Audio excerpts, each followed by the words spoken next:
ganze Nacht.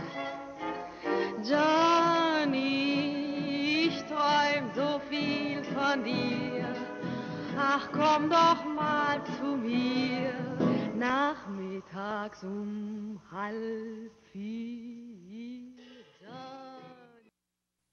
By the 1920s, exhibitions had become an essential form of communication and persuasion in the modern world.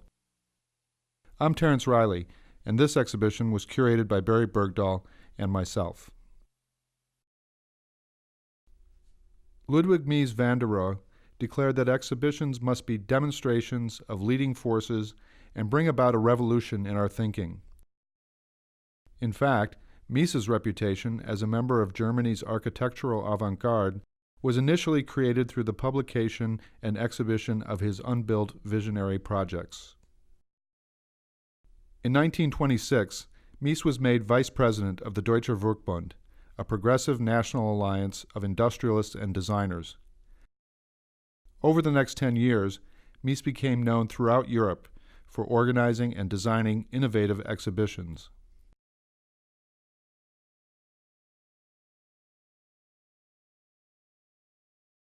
Reflecting new visions of urban living, some fantastic, others more practical, the Werkbund staged The Dwelling in the city of Stuttgart to showcase German industry and the application of new technologies to the home.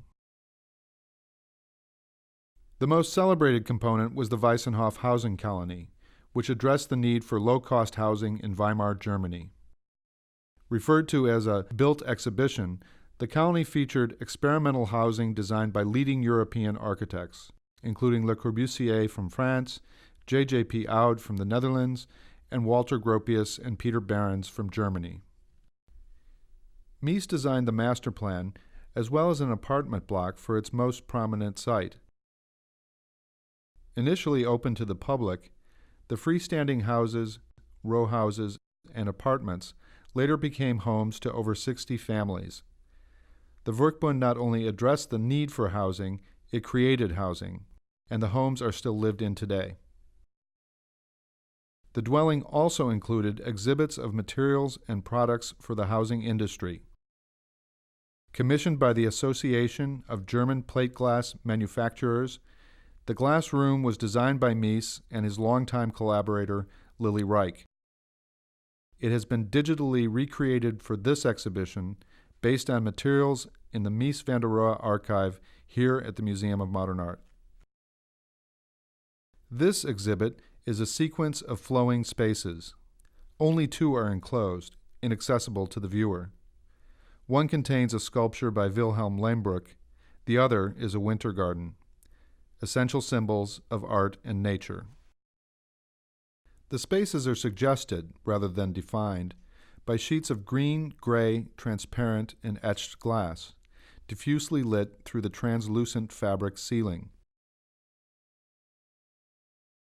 In this austerely sensual environment, the sheets of glass produce myriad reflections, not only of the plants, the sculpture, and each other, but of the viewer as well. Adjacent to the glass room was this exhibit for the German linoleum works, designed by Mies, Reich, and the artist Willy Baumeister. Here, too, the installation immersed the viewers in an environment created by the manufacturer's product, rather than simply presenting it for inspection.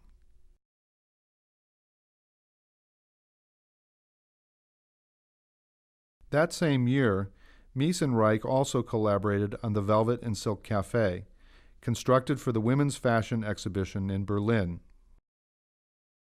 Set within a vast exhibition hall, they draped brightly colored silk and velvet to define the relatively intimate spaces of the café.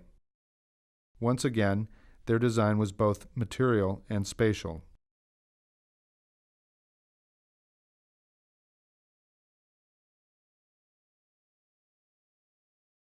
In 1929, Barcelona hosted a major international exposition. Mies directed the German exhibits and designed various installations in collaboration with Lily Reich. Mies oversaw the design of this pavilion for the German electrical utilities, a windowless white cube with only a low, wide opening cut into the facade. The walls of the support-free interior were completely covered by large-scale images. Together, these formed a three-dimensional panorama, dematerializing the cube. Here, Mies also constructed the now famous German pavilion. Seldom in the history of architecture has a structure been so influential. Interpretations of the pavilion are as varied as the reflections on its surfaces. However, its function was to serve as a symbolic ceremonial space. Through its expanses of plate glass, Mies allowed the ceremonies within to be clearly visible, a concrete expression of the democratic aspirations of the young Weimar Republic. At the opening ceremony, a government commissioner said, "We wished here to show what we can do, what we are, and how we feel today. We do not want anything but clarity, simplicity, honesty."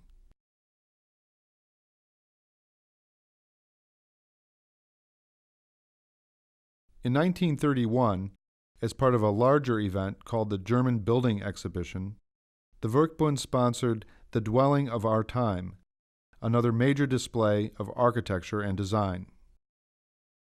Inside this enormous hall, full-scale temporary structures designed by progressive German architects such as Lily Reich, Otto Haesler and Karl Volker, and Robert Vorholzer, Max Wiederanders, and Walter Schmidt filled the space. Once again, Mies was named overall director and designed both the master plan as well as the most prominent structure, a freestanding single-story house. Reviewing this house, the young American curator, Philip Johnson, observed that this three-dimensional type of composition defied photography or even appreciation from but one point of view. Only by walking through the building can an idea of its beauty be obtained. The experience described by Johnson has been virtually recreated based on materials in the Mies van der Rohe archive. While no one ever lived in this temporary house, the selection of furnishings, some designed by Mies, others by Reich, and the architectural finishes and details suggest Mies's contemporaneous projects. As in the Tugendhat house, Mies created a Versenkfenster, a glass wall that can be lowered into the floor, dissolving the boundary between interior and exterior. In this house, Mies further explores the spatial ideas he put forward in the German pavilion at Barcelona, designed 2 years earlier. The space is defined by walls, some freestanding and veneered in exotic woods, others extending beyond the enclosure of the house to define exterior courts. Only the service spaces are completely enclosed, including the bathroom, a curved volume that separates 2 bedrooms. The other spaces flow through glass walls dressed in silk curtains into the semi-enclosed courts. As in the German pavilion, a sculpture, also by George Kolbe, reflects in a shallow pool of water.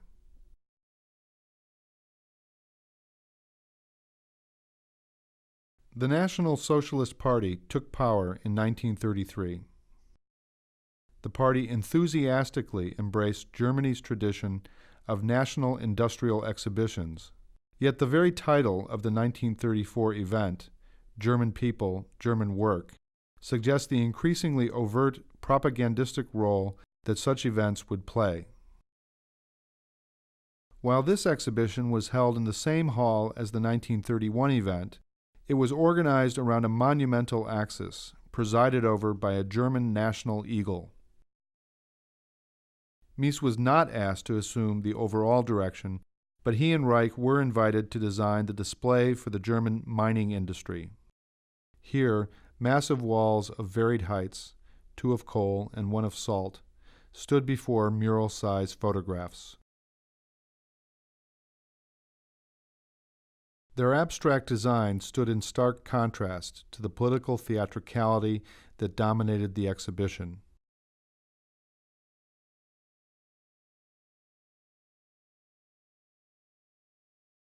A similar attention can be seen within Mies's design for the German pavilion at the 1935 Brussels International Exposition. In addition to industrial exhibits and a formal court of honor, the program called for the prominent display of national symbols. Their uneasy incorporation into Mies's otherwise abstract design seems to have pleased neither architect nor client. His design was rejected, and despite his stature in Germany and abroad, Mies received no further commissions from the Nazi government.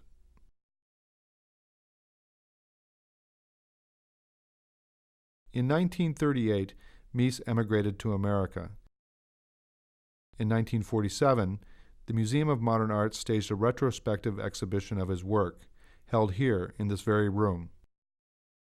While his earlier exhibitions had positioned him within the artistic avant-garde of the 1920s, his retrospective marked Mies's emergence as one of the preeminent architects of the post-war period. Ada Louise Huxtable, then a curatorial assistant at the museum and later the architecture critic for the New York Times, wrote, "This exhibition of the work of Mies van der Rohe is also the architect's latest design." Her words underscore that Mies's retrospective was not only a display of architecture, but like so many of his earlier efforts in Germany, a work of architecture itself. As the historian Wallace Miller has observed, Mies's exhibitions did not contain fragments of worlds left behind, but implicated every object they contained in his vision of a world to come, or one that should already have arrived.